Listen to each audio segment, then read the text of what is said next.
भगवद गीता के पन्नों से प्राचीन ज्ञान आज की शिक्षा के लिए बहुत प्रासंगिक है। आइए अपने जीवन को सही रास्ते पर लाने के लिए श्री कृष्ण द्वारा दिए गए 10 जीवन पाठों पर एक नजर डालें। चिंता क्यों? खुश रहो। जीवन को वैसे ही लेना सीखें जैसे वह आता है। इससे उबरना सीखें। आप जिस भी चीज के बारे में सोच रहे हैं उसे भूल जाएं। एक नौकरी के लिए साक्षात्कार जो योजना के अनुसार नहीं हुआ, या जिस रिश्ते की आप उम्मीद कर रहे थे लेकिन वह काम नहीं आया। आपको चीजों को अपनी प्रगति में लेने की जरूरत है। जाने दो और विश्वास रखो कि सब कुछ किसी कारण से होता है।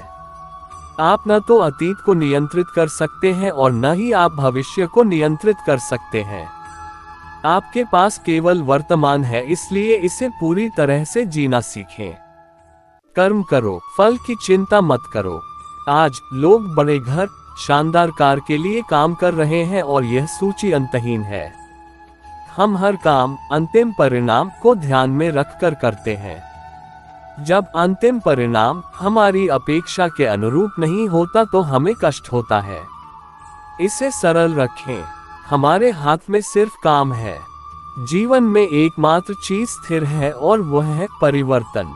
आज आप अमीर और प्रसिद्ध हो सकते हैं, कल यश और सौभाग्य दोनों ही चले जाएंगे। दोनों स्थितियों को संभाव से स्वीकार करें। मौसम बदलता है, लोग बदलते हैं, दिन के बाद रात होती है आदि परिवर्तन का पाठ प्रकृति से सीखें। जीवन में परिवर्तन आपको लचीला बनाते हैं और आपको दिखाते हैं कि कैसे दृढ़ रहना है। शरीर अस्थायी है और आत्मा स्थायी है। आत्मा मरती नहीं है। मृत्यु का भय और चिंता महत्वाकांक्षा को खत्म कर देती है और प्रगति की संभावना कम हो जाती है। निडर बनो, शरीर मरता है, आत्मा नहीं। आपको अपने मन से डर को खत्म करने का प्रयास करना चाहिए। डर आपकी भलाई में बाधक है। हम खाली हाथ इस दुनिया में अकेले आए थे और खाली हाथ इस दुनिया से अकेले ही जाएंगे। यहाँ तक कि आपका फोन भी आपका साथ नहीं देगा। भौतिक संपत्ति के प्रति आसक्ति या राग व्यर्थ है। आजकल हमारे पास चीजें नहीं हैं, लेकिन चीजें हमारे जीवन पर कब्जा करने लगी हैं। हाँ, व्हाट्सएप डीपी पर जीवन और संबंधों की जांच कर रहे हैं।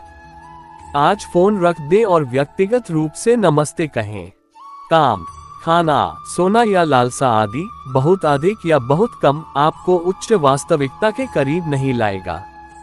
अपने दृष्टिकोण में संयम रखें, अच्छा खाएं और सोएं और मनोरंजक गतिविधियों के लिए भी समय निकालें। क्रोध आपको अपना संतुलित दृष्टिकोण खो देता है। ऐसी मनस्थिति में तर्क करना संभव नहीं है। ऐसी स्थिति में आप उचित तर्क नहीं कर सकते और इस प्रकार बर्बाद हो जाते हैं। क्रोध तत्व ही व्यक्ति के जीवन में असफलताओं का मूल कारण है। लोभ, लालची और स्वार्थी मनोवृत्ति धूल भरे दर्पण के समान है। एक लालची व्यक्ति किसी भी स्थिति से निपटते समय सच्चाई को समझने में विफल रहेगा। असंतुलित दृष्टिकोण उसे शंकाओं और निराशाओं से घिरा रखेगा।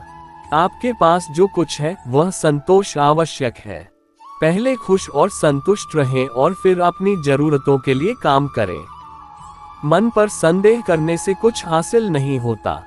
पूर्ण सत्य या काम में बड़ी ताकत पर संदेह करना मुख्य कारण है कि कई लोग दुखी जीवन जीते हैं। भगवद गीता के अनुसार शंकालु मन को न तो इस लोक में और न ही परलोक में शांति मिलेगी। आस्था या विश्वास होना। आस्था सकारात्मक ऊर्जा और गति लाती है।